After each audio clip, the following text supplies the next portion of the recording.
biggest problem they have is two guys that are not on the field, and that would be Jerry Jones, Mike McCarthy. As long as Jerry Jones is the owner of this team will not win a Super Bowl. Facts. Hashtag fact. As long as Mike McCarthy is the coach of this team, they will not win a Super Bowl. It's just the way it is. Don't get mad at me. Don't shoot the messenger.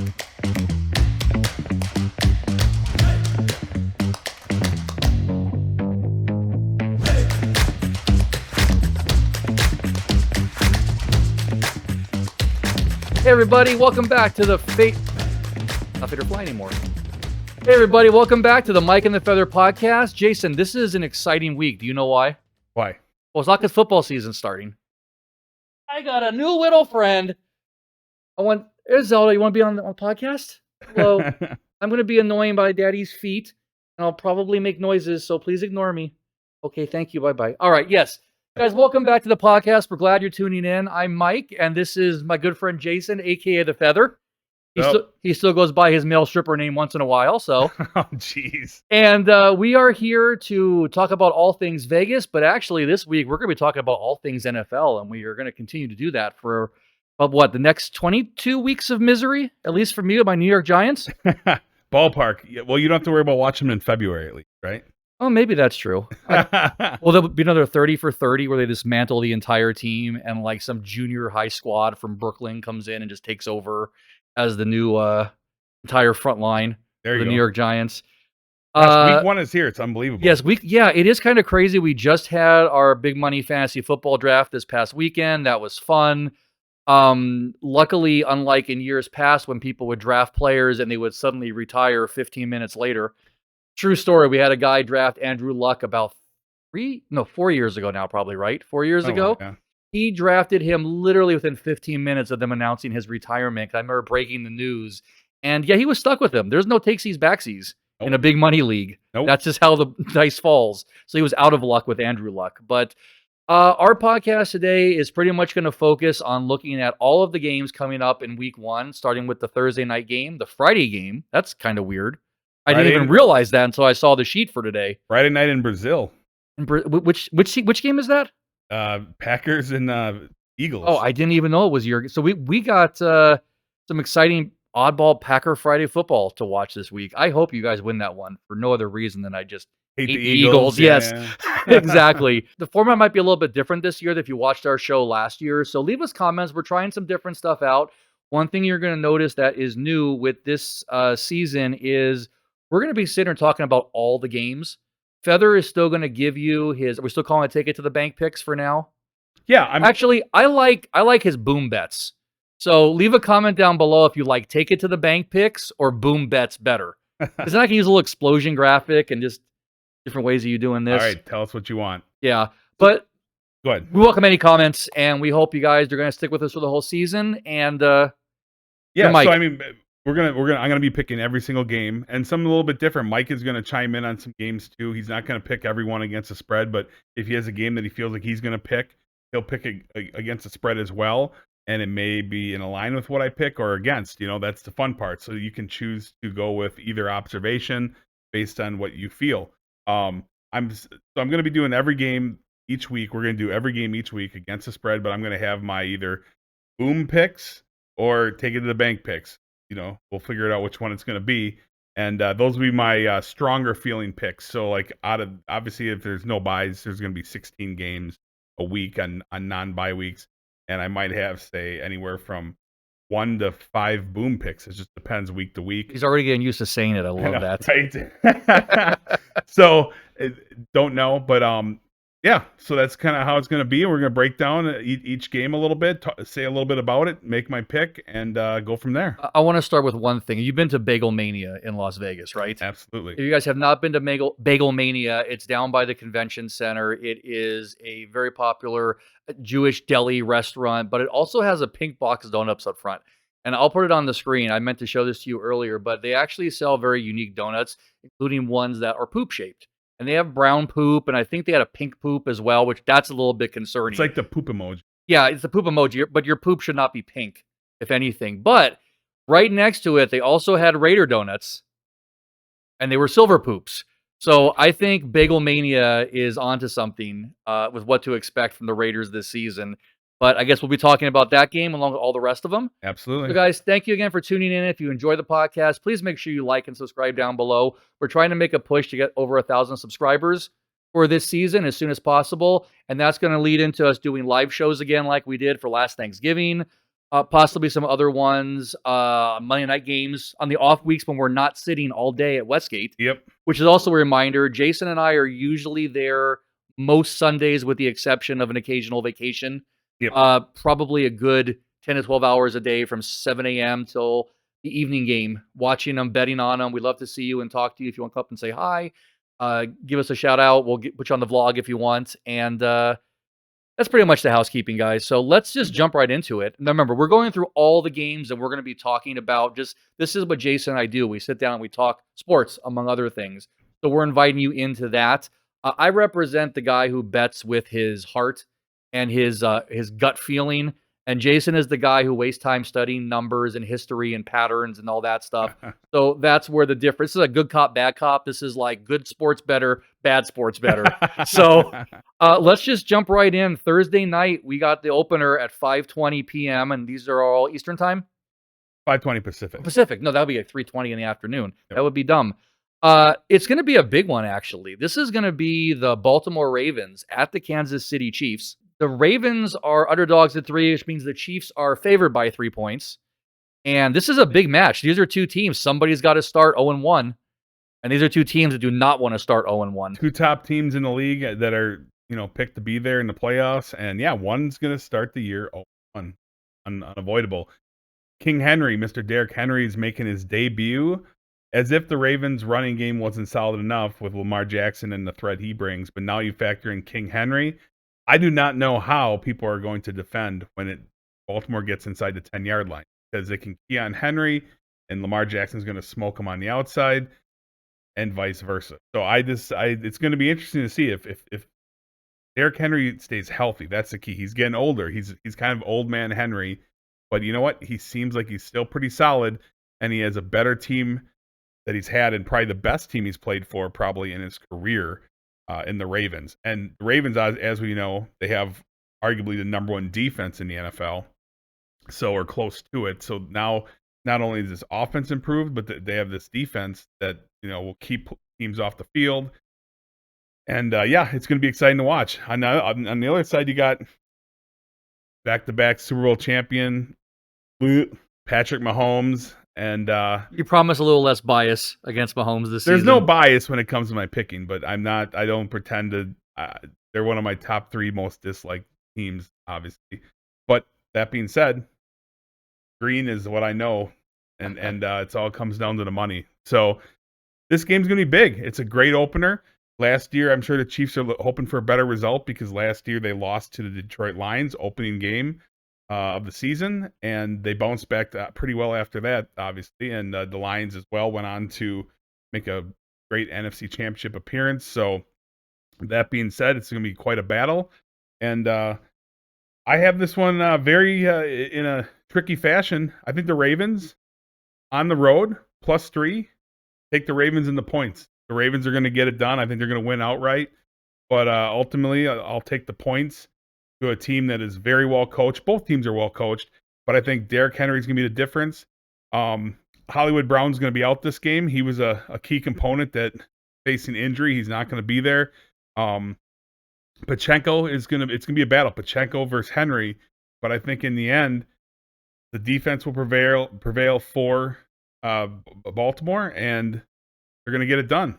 This is where I actually was thinking as you're saying that with my little like gut feeling type of thing. I feel like the Ravens are still steamed up from their early playoff exit last year, and I think they're looking to like take revenge on the first team that gets in their way and possibly like the next 16 teams too. Yep. So I think you're right. Derrick Henry wants to show what he can do, and if Lamar Jackson does come out playing as well as he did in the last half of the season last year, then yeah, it's going to be an interesting team, and we'll see what Chiefs team shows up. Because down the road they found ways to win, but it wasn't a very pretty season for the Chiefs to get to that Super Bowl and victory last year either. So right, yeah, week one's tough. I mean, traditionally the first couple weeks is always tough, right? So the bottom line is we can see the paper, we see the rosters. Preseason doesn't show us much at all. So until the games start getting played, it's very hard to know exactly what each team is going to bring. You have an idea based on the year prior, but there's a lot of changes. In regards to the Chiefs, I strongly believe, due to the fact that they lost Hollywood Brown for probably 4 to 6 weeks, I believe that this team is going to struggle in the first 6 games. I think that it's a very good possibility in the first 6 games the Chiefs lose 3 of the 6. So I'm thinking after 6 games, they're going to be somewhere around 3-3 and 4-2 at best, but 3-3. And then it's going to get a little bit easier for them. And they luckily play in a division that's pretty bad. So the Chiefs will be fine, but I think they're going to have some tough sledding early going in the first 6 games they play. So this is the one. This is we're starting off with some Friday night football this year. This is 5:15 p.m., which I'm assuming means on our continent, because this is actually taking place in Brazil. Brazil it is, yeah. And this is a team you're fairly fond of. The Green Bay Packers had a team I detest, the Philadelphia Eagles. The Eagles are favored once again by 3 points. Yeah, this is going to be an interesting game. First of all, it's in Brazil, which ironically, where they're going to be playing, the color green is like banned to be worn because it has gang ties, right? Oh, really? So that's problem number one. Oh, my goodness. But yet Green Bay's going to be wearing their dark green jerseys. But the tricky part is a lot of these players don't want to be there.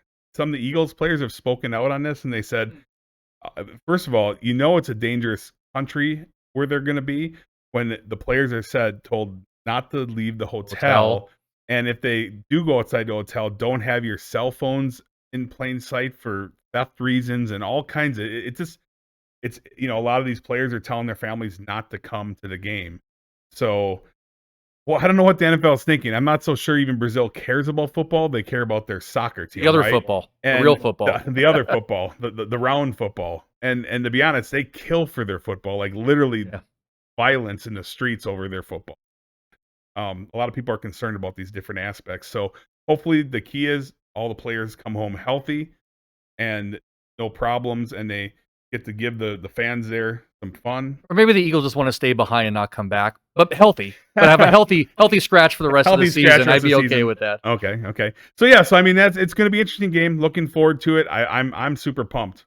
Can't wait. Don't pretend I love my Packers, of course. So that being said, we got the Eagles -3. They're 3-point favorites.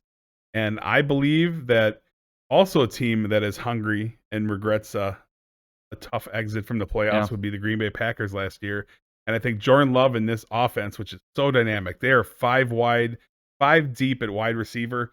They got a solid top running back. They got in free agency from Josh Jacobs.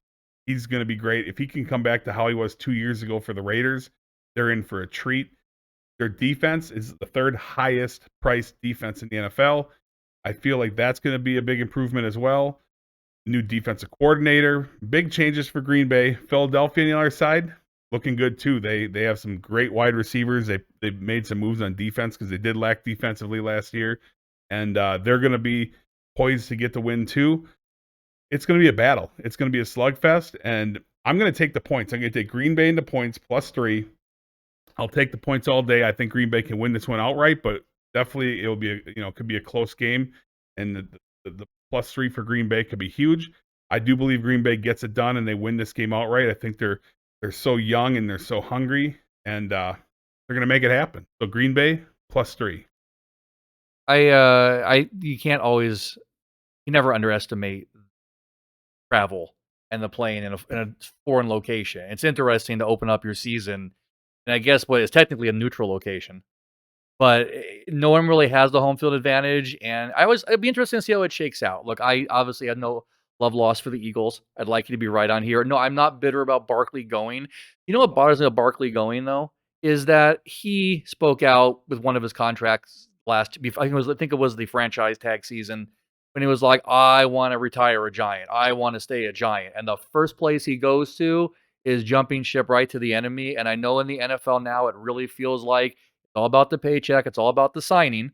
You got 6 to 12 good years at best, depending on your position. Unless you're a kicker, then you can be like 65 and still be top in the league.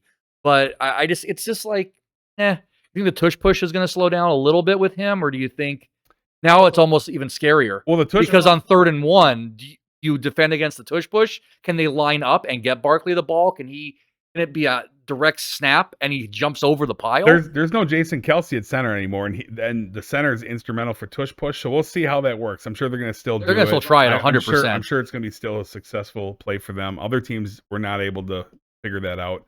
And to speak on player loyalty, Josh Jacobs got offered equal or better money by the Kansas City Chiefs in free agency, and he said he would never play for the Chiefs because he hates the Chiefs so badly that he would never consider playing for the Chiefs. Same as and on the other side, there was another team that was going to offer him $4 million a year more than the Packers, but they have zero chance of having a winning team over, right? So Josh Jacobs wants to win games, and he does not want to play for teams he does not like, and he dislikes the Chiefs strongly. And so I'm pumped. Hopefully he stays healthy, and Green Bay, continues to win games with him. All right, well, good luck to you on Friday evening. Let's jump ahead to the big slate of games, the 10 a.m. games on Sunday. Once again, I'll be watching on the giant screens at the Westgate. Shout out to Westgate. We do take sponsorships. And you'll find us in the middle rows. This man gets there about 7 in the morning and holds seats for me, and I appreciate that. So let's jump into it. We're going to open up with the Jacksonville Jaguars at the Miami Dolphins, and continuing a trend, the Dolphins are favored by 3 points. Yeah, a lot of 3-point games, and the reality is Vegas doesn't know what's going to happen. I mean, week 1 and 2 are traditionally super tough. I mean, we talk about, different, even like in you got Circa Million, Circa Survivor, tough. Traditionally tough weeks for a lot of people. And this year, we'll see how it shakes out. I myself am in Circa Millions with a couple buddies, and pretty excited for that. Did not do Circa Survivor this year. I've never done that, but maybe next year. That's pretty intense. It's like $10 or $12 million guaranteed. Was that the one? It was the poker player last year who was in like the final 3, and he didn't want to make a deal. And no, he was like in the final 10, and they tried to work out like roughly 10. They tried to work out a chop, and he's like, I don't need to chop. I'm playing for the big money. And next person out was, and he got knocked out that very next week. So, and they were very happy about it. And he was an arrogant prick. So if you see this once again, as I say often, the opinions of the feather do not reflect the opinions of the show. I don't know who it is. He acts like he's like some super duper amazing like wizard at poker and gambling, which you can be skilled at it, but Circa Survivor, Circa Millions, a lot of that is luck based as well because there's variables you don't control, and he makes it seem like he was better than everybody, and he thinks he is. And hey, good luck for him, but he got $0 in his bank account from last year's instead of $1 million. Well, speaking of someone getting money in their bank account, now we got Tua. I'm not going to try and do the last name. Tua Tagovailoa. Oh, that's not that hard at all. Something like that, yeah. $55 million contract. 53. 53. Him, okay. roughly. Oh, I'm sorry. It was Jordan Love who got the 55. Jordan Love highest paid. Yeah. Tied for the highest paid. We've been through this. Semantic. Miami believes in him. They gave him the contract. Dolphins had a struggle at the end of last season with injury. Actually, most of the season with injuries on both their lines. Oh, on defense side and the offense side. But they have weapons in Waddle and Tyreek Hill and a running back core Mostert and Achan. Sorry, Anthony. Achan. Everyone likes to say A-Chain. A-Chain. But it's Achan, I think. That was more gangster. But enough of me. Go ahead. Yeah, so I mean, this is going to be an interesting game. A lot of people are down on the Jags this year. They think they're going to be the ones that are going to struggle. But I don't know. I'm not so sure about that. But the Dolphins at home, -3. I'm going to go with the Dolphins -3. I'm going to take them at home all day long in a week 1 matchup. First of all, you got, they're within the same state, ironically, so it's not really too much of a road trip. But Jags going to Miami. Miami's offense, it appears Waddle and Hill are good to go. They're healthy-ish to play. And I just think the running game and the combination of that offense at home is going to be too much for this Jaguars team. That I think this Jaguars team is still going to win some ball games this year. But I think I'll give the nod in a week 1 matchup where a lot of starters don't play in the preseason. Most of them don't. And there's going to be some rust to kick off. I think the Dolphins defense is going to get it done. And I think this offense is going to be too much in week 1 for the Jags. Dolphins -3. And you know what? Boom pick it. Take it to the bank. That's one of my boom pick, take it to the bank picks. Call it what you want. Bet it. Dolphins -3. Boom. All right, next one we'll be watching is the Pittsburgh Steelers at the Atlanta Falcons. And once again, Falcons at home, favored by 3 points. And this is also going to feature a debut. It's so funny to think there's a quarterback battle when you have Russell Wilson in your quarterback room. But he obviously, I think we knew, barring any craziness, he was going to be the starter from the moment they took him and Justin Fields in the trade. But he's starting on the road against the Atlanta Falcons, who are trying to put together a good season. Atlanta Falcons are favorites to win a division this year. Yep. You look at Kirk Cousins comes in, after a bitter taste in Minnesota when, they basically wanted to move on from him. And he's coming there with a little chip on his shoulder.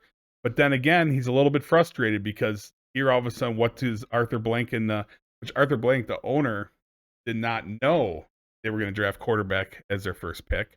But Michael Pennis from Washington was their number one draft pick. You bring Kirk Cousins in a guaranteed multi-year contract for big money, but then you draft your first overall pick quarterback.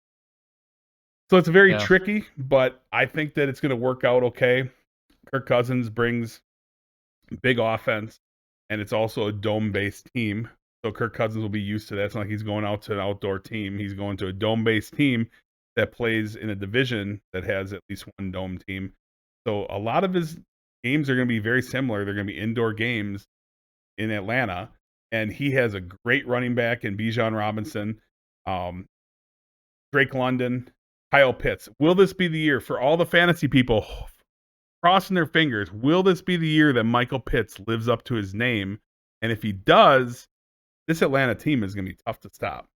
They really are. This team has a great offense potential, and I think they're going to get it done against the Steelers team that has great defense, and they're hoping that one of the two quarterbacks with Justin Fields and Russell Wilson that they brought in, one's going to stick, because last year's quarterback situation with Kenny Pickett was pathetic. That guy was a scrub. We were excited for the potential Pickett to Pickens constant comments, but no avail. It never panned out, but this team for sure has improved at quarterback. There's two of them. And I think that Justin Fields are going to put in some packages. Mike Tomlin said they're going to package in some plays for Justin Fields also. So one way or another, they're going to try to get the best quarterback on the field. I think George Pickens is going to come, take a step forward. I think that their combo running game is solid. And of course, TJ Watt, anchors in that defense. It's going to be a battle. But once again, week one, when there's a little bit of rust to work off everybody, I'm going to give the home team the nod for sure. The Atlanta Falcons -3. I like it all day long. The Steelers are going to play them tough, but I think that they're going to need a little bit more work to work out the kinks at quarterback, to start the year. I think Kirk Cousins is going to come out blazing. I think Bijan Robinson is going to go off. And the Atlanta Falcons -3 are going to cover. And then we're going to take that pick to the bank as well. Atlanta Falcons -3. Boom. What are you feeling? No. I'm actually looking at the next game. Oh boy. Because I see what you did here, and I feel happy about it. But I don't know. You talk about week one, people trying to figure out the NFL. I'm gonna be trying to figure out this team in like week 12. So speaking of Kirk Cousins, home, we have the Minnesota Vikings at the New York Football Giants. Vikings are favored by 1.5 points, so literally this is not even a 2-point conversion game. Who are you taking? Okay, Vikings at Giants. It's pretty much a dumpster fire. Yes, but you know what?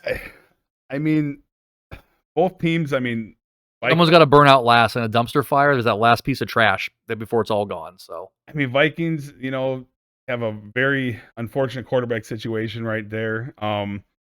And they lost J.J. McCarthy to injury for the rest of the year. Their number one pick as well. Yeah. So they got deflated big time. Your friend Justin was very unhappy when J.J. McCarthy went down for the year. Well, you talk about the Andrew Luck thing I mentioned earlier about getting him drafted, and 15 minutes later he retires. My good friend has been a lifelong Vikings fan, so kudos to him for going through that.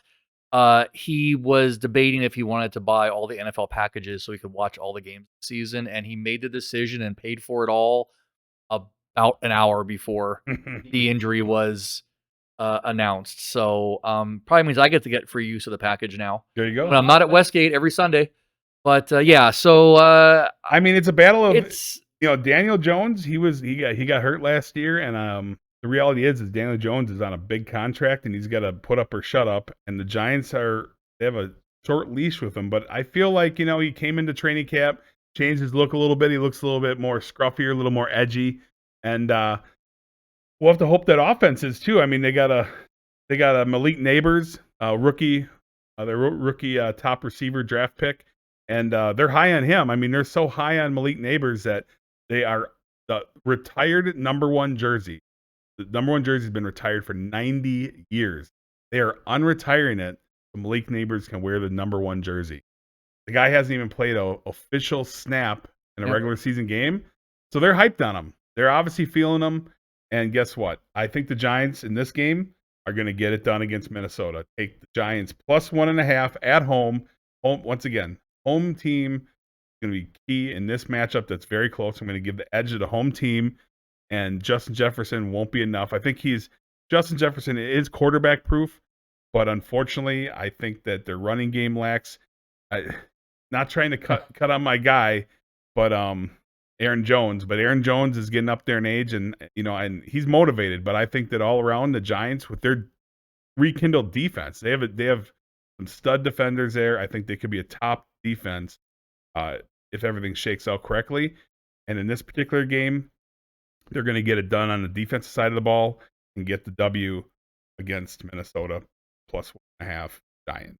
I agree with the defense for sure, but unless they're getting 3 pick sixes a game and Jones is getting spotted 18 points, he didn't look good in preseason. He was throwing completions, but not to the right team. Yeah. That one clip that was going around where he's like stumbling in the end zone and then just to avoid the sack for a safety throws some awful wobble ball right into the defense and they get a touchdown instead. Like, that's what scares me, is like he's that kind of Eli Manning player in the sense that, was Eli good? He was good enough. And I'll never be unthankful for the 2 Super Bowls, especially with who they beat. But I feel like Daniel Jones is right in that class. Is like he might have 5 great seasons and maybe we get a playoff appearance or another one or a Super Bowl game.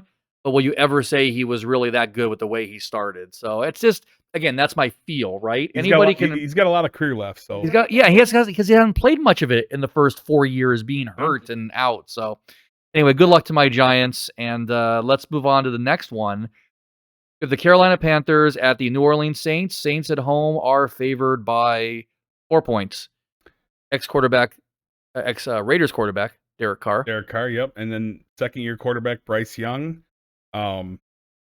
He should take a step forward. A lot of, last year was a disappointment, and everyone was kind of begging on Carolina, saying, "Oh, you blew it. You should have took C.J. Stroud and not Bryce Young."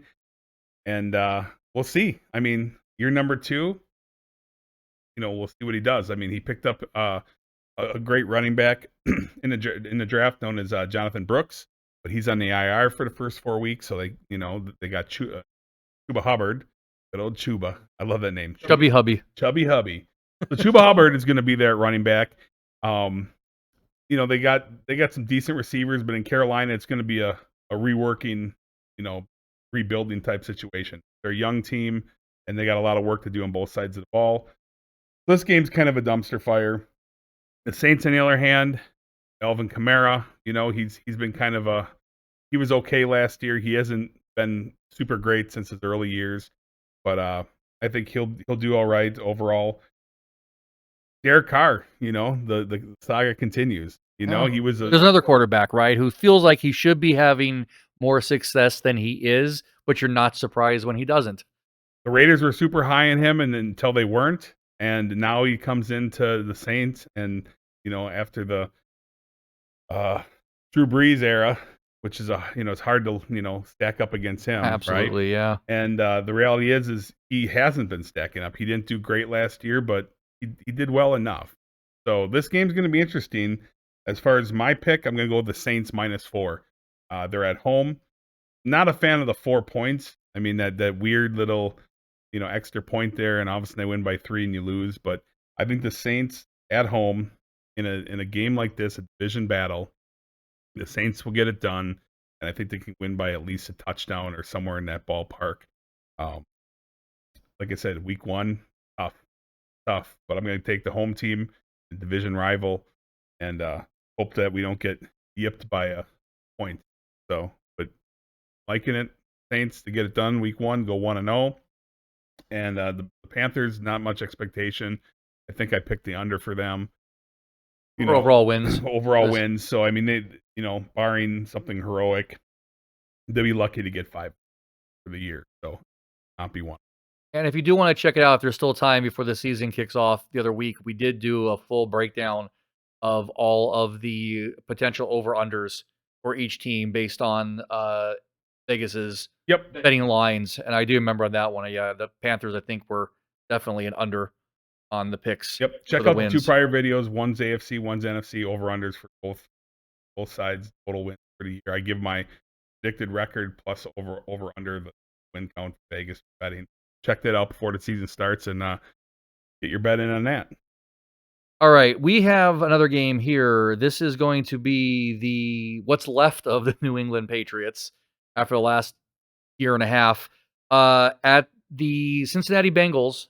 Bengals favored by 8.5 points. And here's where I'm out of touch. Has Chase signed yet or no? Jamar Chase, as of before we started this podcast, had not signed. He's been holding out, and I guess he's looking to be the highest paid receiver plus $1. Somebody said that at our draft. For sure, I did.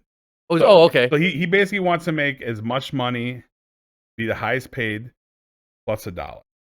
So he wants to make sure he's the highest paid overall. I just think back to less than a decade ago and Le'Veon Bell and what he did and what happened after that. Like, his career was... I respect. It's a very, I want to use the word violent. It's a brutal sport. It's a tough sport. And you want to make sure you get paid when you're giving up your body like you are in a position like that. But I think a lot of times, it's you better hope you come back 10 times as strong when you finally sign that contract. Yeah. Or else you're going to have like more than just egg on your face.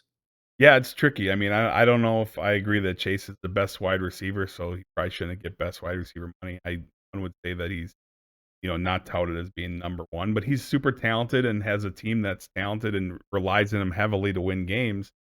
So, yeah, it's crazy. It must be nice to have the first world problem of like him and hawing over like, oh, I want to get paid $38 million and not $37 million or whatever. I mean, it's like with respect, their agents do take their cut. Oh yeah, they get. Yeah. You got to think about that. It ain't just the taxes that get taken out too. It's the agent fees and all that stuff. They're still fine. All right. So that said, Bengals at home Bengals by -8.5. 8.5. So that's the thing. Right now, I don't know if he's going to be playing yet. One would think he is, and then the question is how much has he practiced throughout the year. But I think if he's on the field, he's going to be fine. The question is, will he be on the field? So this is kind of a tricky, pick. So I don't really recommend. I'm going to make my pick. I like this pick, but I'm not going to recommend you, choosing to bet on it. You can make your choice, but if Jamar Chase plays, odds are that line possible. I'm sure they're figuring in the line that he is going to be playing. So I guess we'll see. But Patriots, you got Jacoby Brissett as the starting quarterback. Ramondre Stevenson's their running back. What happened to Billy Zapp? I have no idea. Billy Zappy or whatever. Yeah, because Billy. Is it? I thought I don't know. Something Zappy. Yeah. Yeah, he was like. It seemed like maybe they were trying to groom him to be the quarterback, and he had some moments, and then I thought I saw he got cut. They got Drake May now. They drafted from Mayo, North Carolina. That's why. So he's the guy that's the heir apparent eventually. He'll probably come in at some point this year, unless Jacoby Brissett does really well, then he'll stay on and play. But I don't see it happening. But the Bengals at home, once again, home being a key factor, and the Patriots are just a dumpster fire until proven otherwise. So, no way I'm going to go. I don't like, taking the heavy points. But in this case, Bengals at home, 8.5 point favorites. We're going to ride with the Bengals. Bengals will get it done because I just don't see the Patriots keeping this within score. It just shouldn't happen. I mean, it's just a talented offense and a pretty decent defense overall. But reality is the Patriots have a new coach and they have a really discombobulated team set up right now. So we'll see what happens. But for now, Bengals 8.5. Take them. All right, next up, challenge for myself and not call them the Houston Titans at all this season like I kept doing. It's the Tennessee Titans. I remembered the Titans. Remember the Titans. And they are on the road playing at the Chicago Bears. Bears are favored by 4.5. And as a 3.5. And you just told me that, and I still said 4.5, but it's 3.5. Yep. And okay, what do you think about your favorite Bears? My favorite Bears. There's a delayed response. Wait a minute. You know what? I throw some kind of stupid shade about the Bears every time we bring them up. All right, Titans and Bears. Interesting thing, I just watched on Netflix the Steve McNair documentary series. Those of you who don't know, that we're going to date ourselves age-wise, but Steve McNair was an outstanding quarterback for the Tennessee Titans, and he was murdered by his crazy girlfriend, crazy mistress. And it was quite I knew the story pretty well, but it went more in depth. It was probably about an hour long, but crazy world. It was a crazy, check it out, Netflix, Steve McNair. But anyway, as far as this Tennessee Titans, it's a new look with Will Levis at quarterback and no Derrick Henry. Yeah. So now they got a little coupling of Tony Pollard being one of their feature backs from the Dallas Cowboys. And I mean, and then you got the Bears, another number 1 pick for the Bears. I mean, they're doing, I'm going to give you, so I'll make a little Packers Bears statement. They're doing the opposite of what the Packers seem to do. The Packers seem to draft a quarterback, and he just lasts for a decade. And then the Bears seem to keep getting gifted with first-round picks of quarterbacks, and just never works out. It's like a graveyard of potential that never happened. Yeah, pretty much nothing for the Bears works out since 1985. Yeah. But, right now they got Caleb Williams. I'm not as high on him as a lot of people are. I saw some holes in his game a little bit, and he lost some big games in college career that last year, but it's a team sport, so we'll see. I think he's definitely people are high on him. He's talented, potential's there, but for some reason, whether it's Justin Fields or Jay Cutler or Mitchell Trubisky, the Bears, is it the Bears organization or is it these players, right? Because these players, Jay Cutler was a beast for Denver and he went to Chicago and was garbage. So I don't know. I think it's the organization, but now the organization made some big moves. They got themselves a quarterback. They got DJ Moore. They picked up Keenan Allen in free agency, and they drafted Dunze, rookie wide receiver, to come up with Caleb Williams. Sky's the limit. This defense has been improved. Chicago is going to get the W here. Bottom line, Chicago minus 3.5, and I like them to get the win, and I also like them to take it to the bank. Yes, I am taking the Chicago Bears, take it to the bank, minus 3.5 points against Tennessee. They're at home, and they're going to get it done, win by a touchdown plus against the Tennessee Titans, who are going to have their struggles this year. You know what's funny? Every time I hear Jay Cutler's name now, the first thing that flashes into my mind is there's an episode of South Park where they have Jay Cutler in there at a drug-filled pool party, which ironically they're bringing Kyle and one of their kids to the party because they're going to be the next big music stars on Guitar Hero. Like, they make about the whole fake plastic guitar playing, like they're actually rocking out and they're going to be signed for albums. And I don't know, somehow in my messed up head, there's a connection between the failure of quarterbacks for Chicago and the fact they're trying to prop up people playing plastic guitars as celebrities. I think it is out. But anyway, they're random musings. That's what I'm here for. Let's just move on to the next one. Next one. Okay, we have the Arizona Cardinals at the Buffalo Bills. Bills at home, obviously, favored by 6 points.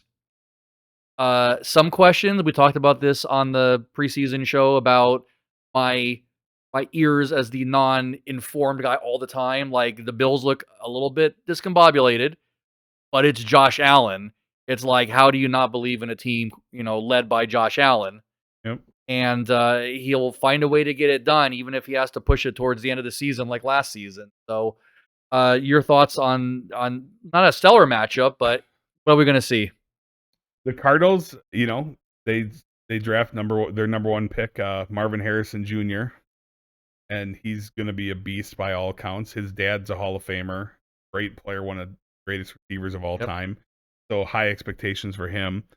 This team, Kyler Murray, by the end of the year last year had a pretty good season, and people were pretty optimistic in regards to him. This Cardinal team could be a surprise this year. I think they're just going to be a run-of-the-mill mediocre team overall. The Bills, everyone wants to know. The Bills lost all their receivers. Stephon Diggs, who obviously had issues with the team, went on to Houston. Gabe Davis, who is a letdown to fantasy players all over the world. I had him in one league last year. Yeah, that was. He's no longer there. He's with Jacksonville. He's their problem. So now you got Dalton Kincaid stepping up at tight end, the rookie last year. He's arguably, a lot of people are going to say he might be their number one wideout. Essentially, he's a tight end, but gets the number one, probably maybe over 100 catches, right? Then they got Keon Coleman, top, draft pick at wide receiver Josh Allen hopefully will be able to bring into the offense fast. It's hard. Traditionally, wide receivers that are rookies do not come along and have great success in the first year. And this year, there's a lot of young rookie wide receivers that are super talented and people are very high on. But statistically, over the last existence of football, it's not very often that they end up panning out to be, very successful in year one, which there's a lot of teams that are relying on these guys to have big years, to propel them. But one of the biggest things I think is going to be different from the Bills this year, and they started to do it last year as well, is lean on the running game. They're going to try to take away some of the stress off of Josh Allen, the burden on his shoulders, try to keep him healthy.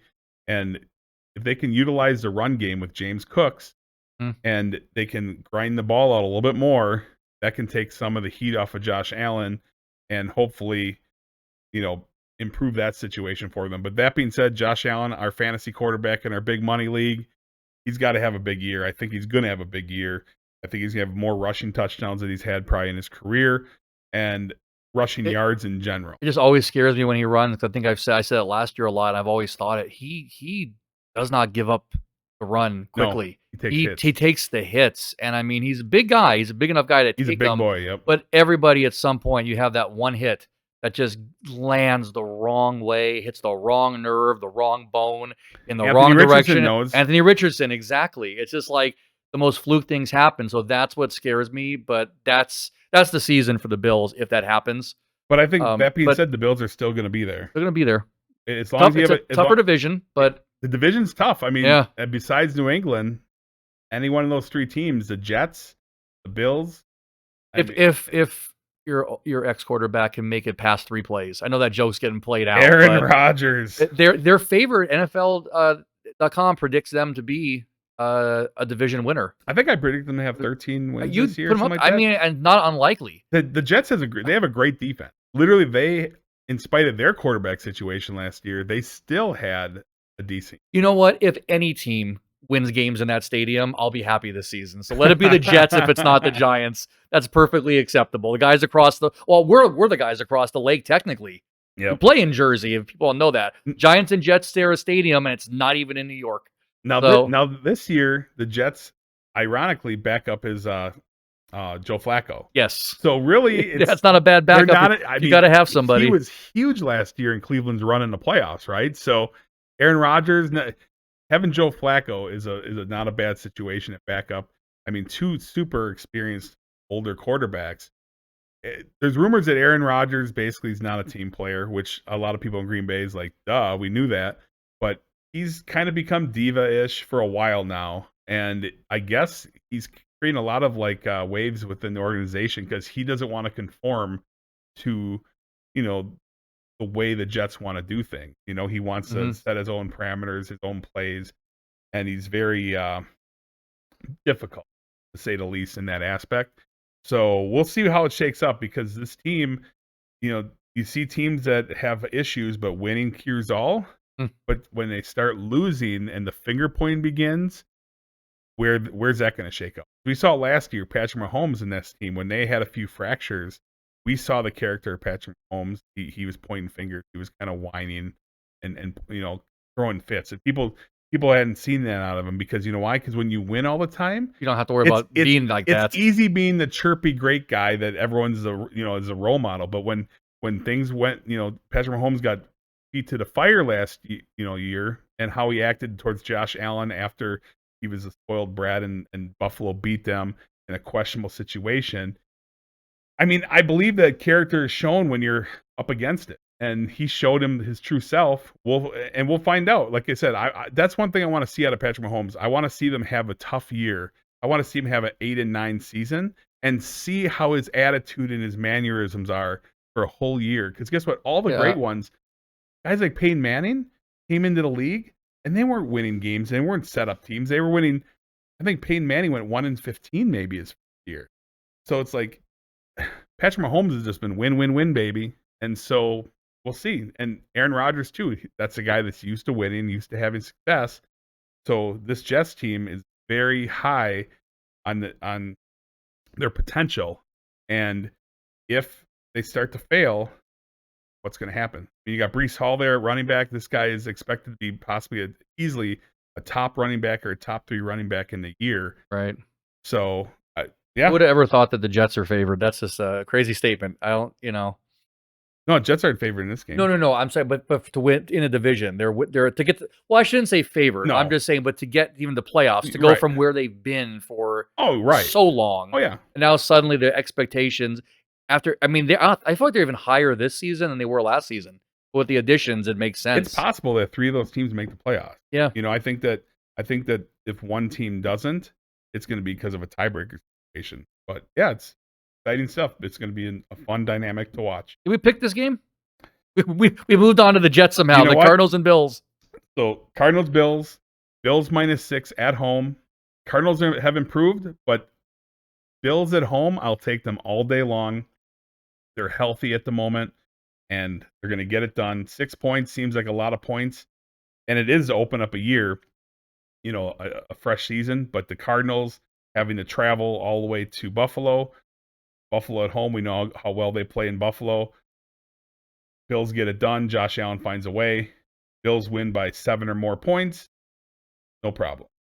All right, the next one, and I'm not going to say Houston Oilers. That's going to date me as well. Never mind Steve McNair. The Houston Texans at the Indianapolis Colts, and the way you wrote it down at first, I thought I missed something. It looks like the Texans were favored by 25 points. In this one, the Colts are the underdogs at home by 2.5 points, meaning the Texans are favored by 2.5 points on the road. Colts got some weapons with Jonathan Taylor, another important player for our fantasy team, and what looks to be a healthy Anthony Richardson. And I think when we did the video, I'll put you on the spot, I think they had them at like 8.5 wins. Maybe they were 9.5. I feel like they were one of those teams where it was like the Colts. Yeah, you didn't want to go under because under was like 7. Yeah. And that didn't seem right. But then 9 feels like, Yeah, the Colts were like either 8 or 8.5 wins over under. Yeah. But that's what it feels like until we actually see what the potential of this team looked like they had. Right. And they put it together. So that said, the Feathers pick an opinion on this game. I mean, please. The Colts used to be a team that if they were at home, they'd get the win, right? And that's not been the case as of late. The Texans, obviously, we saw how they finished out the year last year. So people are high in C.J. Stroud. They got better at receiver, picking up Stephon Diggs. They improved their running back by getting Joe Mixon over Devin Singletary. So all that being said, people are pumped on them, right? And the Colts are kind of feeling a little disrespected. They're at home. They got a guy, Richardson, at quarterback that looked like unbelievable. Many experts are saying he's going to be top fantasy quarterback this year, and he could be, the top quarterback overall this year potentially, if he can stay healthy. He's another one that likes to, he's a well-built guy, but he likes to bang and get extra yards, and he needs to learn to get down and not take so many hits. Michael Pittman, we got bagged on a little bit. Yeah. Michael Pittman seems to be the guy that's like that wide receiver one that people just don't want to believe in. And I just think it's because he just hasn't had the right quarterbacks to throw to him. And he's super talented. He comes from a great, pedigree. And I just think that Michael Pittman's due to have a big year. And Jonathan Taylor, this season's going to hinge on Jonathan Taylor too. If Richardson and Taylor stay healthy, it's going to be very hard, kind of, to defend this team inside the red zone, because I think that they're going to feed off each other, and Jonathan Taylor and Richardson are going to complement each other. And last year we didn't get to see it because Jonathan Taylor was hurt to start the year, and then Richardson was down by the time Taylor came back. So that being said, we're going to go with the upset. The Colts plus 2.5. They're going to cover within the 2.5. I think the Colts can get the win outright against the Texans. It's just going to be a case. It's a tough division battle. It's week 1. I don't think that Stroud's going to have a sophomore slump. I'm not going to go that far. I think he's super talented. I think that we're going to find out a lot about the NFL in the first 3 weeks. And until then, a lot of stuff's going to be up in the air. But in this case, I think the Colts at home to open up the season, they are going to get it done. And they're going to squeak by Houston Texans. Colts. All right. That's the slate of morning games. We're going to move on to the afternoon games, starting with 2 beginning at 1:05 p.m., which is pretty much 3/4 of the AFC West. I think it is. The first game at 1:05 is going to be, how does he do it? The Raiders. It's the best you're getting from me all year. Raiders. I'm going to say Los Angeles. Whatever. It's the Las Vegas Raiders. You know what? It's the Los Angeles Raiders at the San Diego Chargers. Chargers are at home. Yeah, right. Chargers are favored by 3 points. Vegas Raiders versus LA Chargers. Yeah. I mean, how many teams does LA need that aren't even in a... Well, they were, then they aren't, then they are, and then... Yeah. Anyway. They recycle teams, for sure. I guess Santa Clara Chargers. Santa Clara. Where is SoFi Stadium? LA. Oh my gosh, it's on the old Inglewood property, isn't it, with the Lakers? I think so. My gosh. In the neighborhood. Turn that hellhole into a fancier hellhole, I guess, with that team.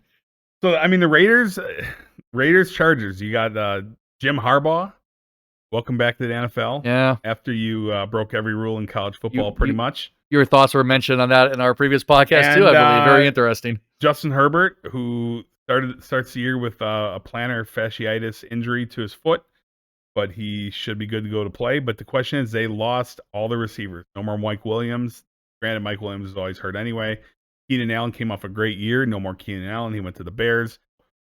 Yeah, and then the Chargers, no more Austin Eckler in the backfield, but they picked up J.K. Dobbins and Gus Edwards. So pretty much they took the Baltimore Ravens backfield and put them in Charger land. And they got some young receivers for the Chargers as well. Josh Palmer is probably going to be wide receiver 1, but they're limited, and their defense is okay. I don't have a lot of expectations for the Chargers this year. The Raiders, they're very up in the air as well. Devontae Adams is not happy. Many thought that Devontae Adams would be playing for the Jets by now, and he might still be playing for the Jets. I think that he's unhappy there. He wants out, and I think that that's probably creating a little bit of frustration. But then again, they come out and they start winning. Winning cures all a lot of times. But I don't think that's going to be the case in this week 1 matchup. I think the Chargers at home, I'm going to give them not at home, even though it's going to be more of a home Raider game than a Chargers game. I think that the Raider fans will be out big time at the Chargers game, but I think that the Chargers are going to squeak by. This game may literally end up as a push at -3. I'm going to take the Chargers -3 to get it done in this game. That's really a lot of people are waiting to see how both these teams are going to start off the year, and until this game is played, we just don't know. But Chargers, I'll give them the edge at home. Chargers might. Okay. Let's, again, go to another part of the AFC West. It is the Denver Broncos at the Seattle Seahawks. Seahawks favored by 6 at home. Incoming the Bo Nix era for the Broncos. The Russell Wilson era failed miserably.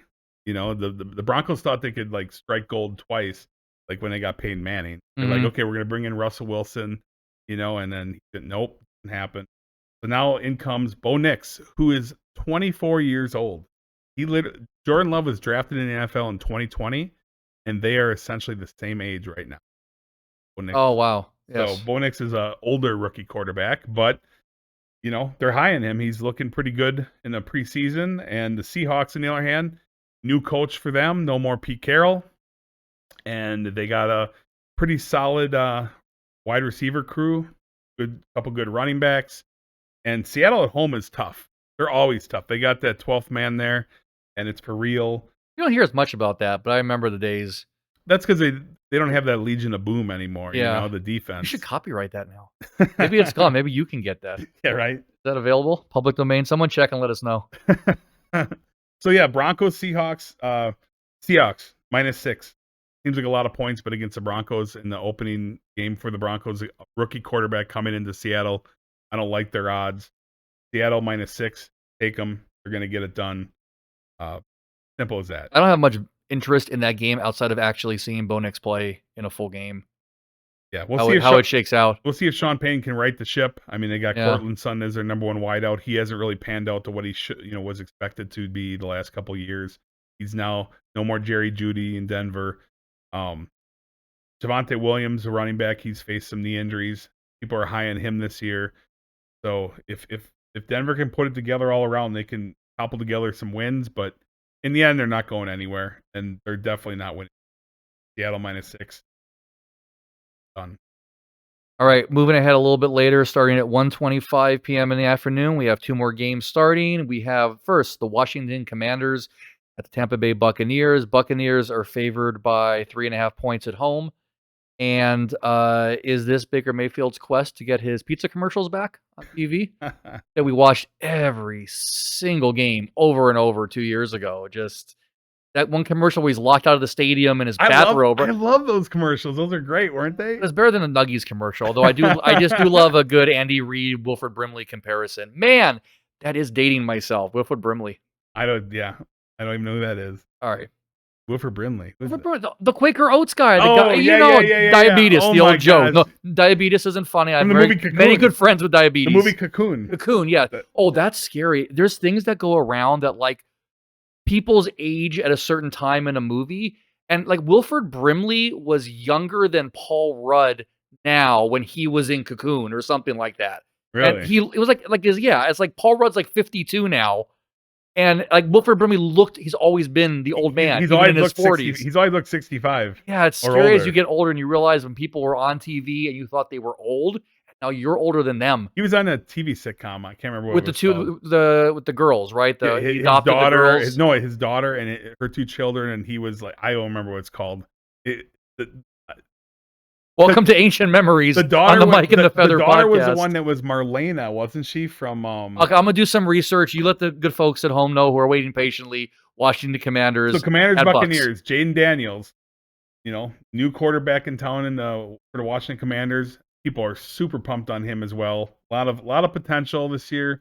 The Commanders are trying to restructure their franchise, how they do business, their players, and yeah, we'll see. The Buccaneers on the other side. Last year, everyone thought Mike Evans was left for dead. He had a huge year, arguably one of his best years of his career. So now coming into this year, people are high on Mike Evans. This team has an okay running game with White. Baker Mayfield, which not many people thought of, and he was kind of left for dead, and then he had his went to the Rams, did pretty well for them, and then got his shot with Tampa Bay and surprised everybody. But this game is interesting. But the Buccaneers, 3.5 point favorite at home. Not today, people. Not today. The Washington Commanders, I'll take the points plus 3.5. Washington, and I think Washington once again could win this game outright, but definitely take the 3.5, the hook, plus 3.5 Commanders, and I'm liking it. I think the Commanders are going to come out with full of piss and vinegar, and they're going to get it done. For the three people watching this who actually knew the answer, it was called Our House.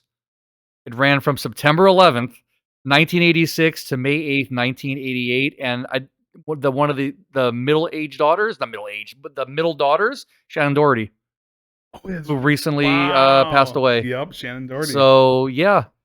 Our House. Our House. I vaguely remember that. I'm going to look for it on streaming. All right, let's go to the last of the afternoon games, and that is featuring this is their year, if you didn't know. Everyone's been saying it the last 35 years. Dallas Cowboys. Oh, God. At the Cleveland Browns. Browns favored by 2.5 points at home. Very small spread. Not sure if that's saying much about either the expectations for the Cowboys or the Browns. It's gonna be the Deshaun Watson, Dak Prescott battle. Two people you have some feelings on. And, where do the Browns go and where do the Cowboys go with this? I mean, the Cowboys signed CeeDee Lamb, so that's good news. But And it's 2.5 points with CeeDee Lamb. yeah, I mean, it's 2.5 points, and that's what. Here's the deal: the Browns have a really good defense. They hang their hat on their defense last year, and they're going to do it again. The Cowboys have a questionable run game. You know, they brought back Zeke Elliott. They got Rico Dottle or whatever. That's going to be their number one running back. So we'll see where that goes. The Cowboys, they got Jake Ferguson at tight end. He's going to catch some balls, but other than that, their wide receiver core, Brandon Cooks, old man, injury prone. They're not deep at receiver, but they do have their defense. And the defense of the Cowboys have some with Micah Parsons and everybody, solid team. But for some reason, the biggest problem they have is two guys that are not on the field, and that would be Jerry Jones, Mike McCarthy. As long as Jerry Jones is the owner of this team will not win a Super Bowl. Facts. Hashtag facts. As long as Mike McCarthy is the coach of this team, they will not win a Super Bowl. It's just the way it is. Don't get mad at me. Don't shoot the messenger. But both those guys are detrimental to this team. Jerry Jones thinks he's the greatest thing since sliced bread. He's rich, and he makes a lot of good business decisions, but he sure as shit don't seem to know a lot about football. But neither here nor there, I digress. So, the Browns, Deshaun Watson, not one of my more favorite human beings on earth, but, he's got to step it up. The man got the first and biggest guaranteed contract in NFL history, and he needs to put up and do something.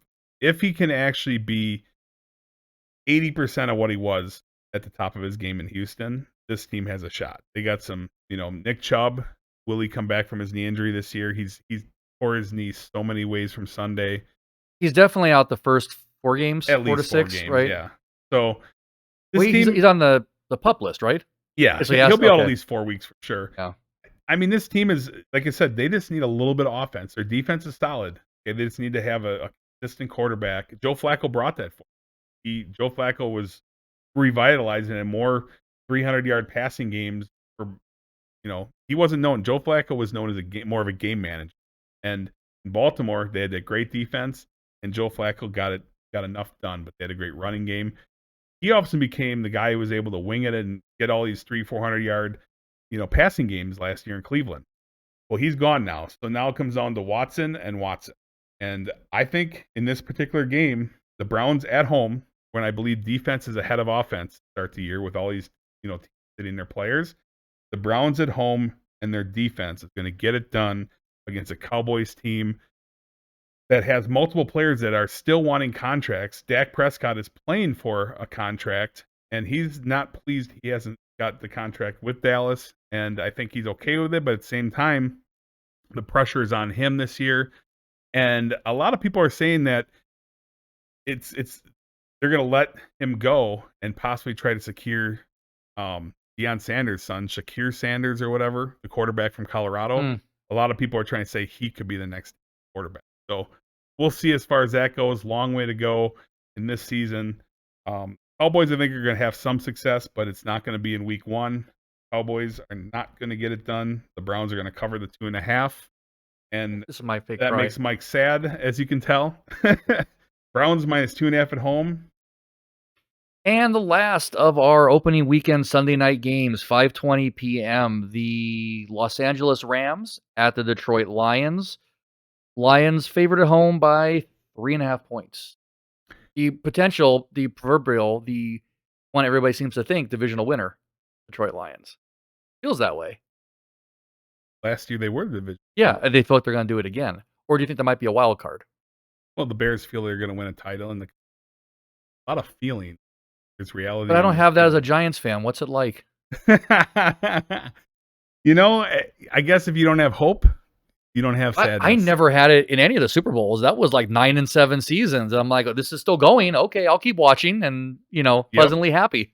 But yes, okay. So it's going to be interesting. The tickets for this game are off the chart expensive from what I hear.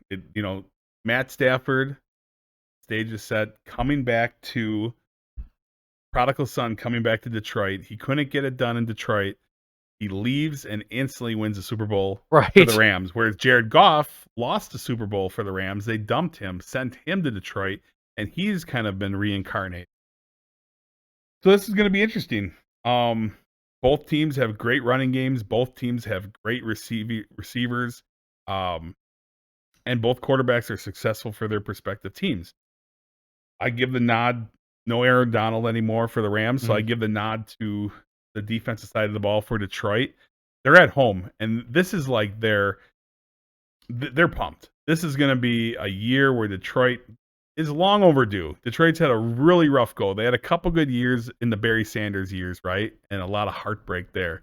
They are that pumped plus going into this year. This stadium is going to be rocking. And bottom line, the Lions are going to get it done. The Lions -3.5. They're going to cover that spread. They're going to come out. They're going to punch this Rams team in the mouth. You know, Puka Nacua was a great receiver last year as a rookie. He's going to do well again this year. I don't know if he's going to do as well. Cooper Kupp is, for the most part, healthy right now. This is going to be an exciting game. And like I said, week one is nightmare. I can't emphasize this enough. Week one, what you think is going to be so often never is, or at least isn't in the early weeks. So it's one of those things you have everything on paper and everything looks good, and you try to break down the logic of everything, and then you're like, at the end of the week one, you're like, fantasy teams are in panic. You know, fans of their teams are in panic because nothing seems to be what it should have been. You just got to sit back and digest all the information and all the games. Don't overreact and move on into week two one way or another. But in this case, it's going to be a great situation for them. They're going to get the W. They're going to cover the spread. Boom. Take it to the bank. All right, that's going to wrap up the Sunday games. We still have one left. I'm actually, looking at it now. This should have been the Christmas game with the colors involved in this. Two teams with almost identical logos. It is the New York Jets. Speaking of teams who you never expect in week one, and you just got to roll with it. Some people didn't make it out of the first quarter with hope for their team last season. And there we have it. The New York Jets, led by one Aaron Rodgers, at the San Francisco 49ers. 49ers favored at home by 4 points. Well, he's not a rookie anymore. He's obviously brought, but Mr. Irrelevant versus, did Aaron Rodgers have a name other than Daddy Green Bay? Mr. No, not Mr. Clutch or Mr. Mustache. He was Chicago Bears daddy, yeah. Okay, but like here's a game. He's coming in against this guy who was the last pick of the draft 2 years ago. He's not favored. He's on the road. Brock Purdy is in the last year of his contract. We're talking about Jordan Love getting tied for the largest contract. Brock Purdy has another season like he did. He goes from literally just barely making a team out here in Las Vegas at the day and moment of the draft to probably getting the largest contract as a record this season, but it all hinges on what the 49ers do. If Brock Purdy has a halfway decent season, he will probably become the highest paid quarterback. $55 million plus 2. That's what he's going to ask for. I mean, he'll get paid. If this team can do what they have done the last couple of years, he's going to get paid because the NFL, that's the way the culture is. They pay their quarterbacks for fear of, you need a quarterback to win the Super Bowl nowadays. Yeah. You're not going to win it without a top quarterback. It's very rare you have a situation like Trent Dilfer winning as a game manager. Or even Peyton Manning on his second Super Bowl, because he pretty much stood there and snapped the ball. Yeah. And the defense and the team wanted for him. Yeah. Correct. So this game's interesting. I mean, yeah, you got, Brock Purdy. We saw Brock Purdy in a nationally televised game against the Baltimore Ravens last year, and he got embarrassed. And he single-handedly lost the MVP in that game. And now he's going to go on a nationally televised game against Aaron Rodgers, who's Mr. Primetime. That man wins. Well, there you go. He has a name. You kept it from me. That man wins. He makes a living winning primetime games. I mean, the table's set. Aaron Rodgers coming back after playing only a couple snaps. Achilles. He's older.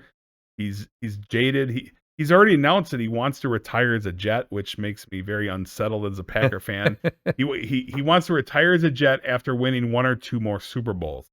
So he set the bar high, and we'll see where it shakes out. This team, Jets, have a great defense. And, Garrett Wilson's a stud at offense. Breece Hall's a stud at running back. Aaron Rodgers is Aaron Rodgers. Yeah. And this defense and Robert Saleh, a coach, the Jets should be absolutely successful. And now on the other side of the coin, you got a Mike Shanahan-led team. Christian McCaffrey's banged up a little bit with a hammy, but he's good to go. He's going to play. Brandon Ayuk, they finally signed that contract with him, so they're at full power at wide receiver, tight end. Everyone seems to be pretty healthy, and the Niners are on a clock because they can't pay everybody. Yeah, I was going to say, we mentioned about that. Like, their salaries are so high for all those players. Once they pay Brock Purdy, they're going to have to give up some defensive players. So that being said, this game going to shock the world. New York Jets +4. Take it to the bank. The Jets are going to win this game outright. And if not, they're going to cover within that +4. That 4 is going to be huge. If they lose, it's going to be by less than 4. But I think the New York Jets gets it done. Aaron Rodgers stays in the field for more than 5 minutes. And this defense is going to punch San Fran in the mouth. Boom. You do realize you're in the living room where my wife makes you Thanksgiving dinner every year. We broadcast from now. And she's a 49ers fan.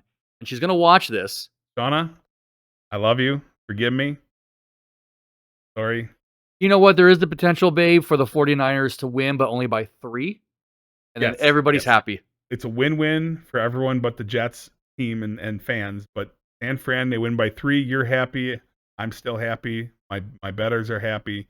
But unfortunately, I think it's going to be the upset. Jets get it done. Sorry, Shauna. Give me a hug when I see you next. Love you. All right, that's all the games for week 1. It feels like I've watched a lot of them already. That was a lot of stuff, and it's just going to be, you know what? It's going to be craziness to see like football again. It feels like it was just the Super Bowl. Math in my head, 7 months ago, almost 7 months ago, and we got 2 more sleeps. Two more sleeps till the kickoff. All right, guys. Well, thank you for watching this. Yes, the podcast, obviously, for the majority of the football season will be all football-based. We hope you have fun even just hearing us talk about the games, whether you bet or not. If you have any questions about betting, this man's always happy to answer. Just leave a comment down below. Please remember to like and subscribe. It's very important, guys. Helps the algorithm of the channel.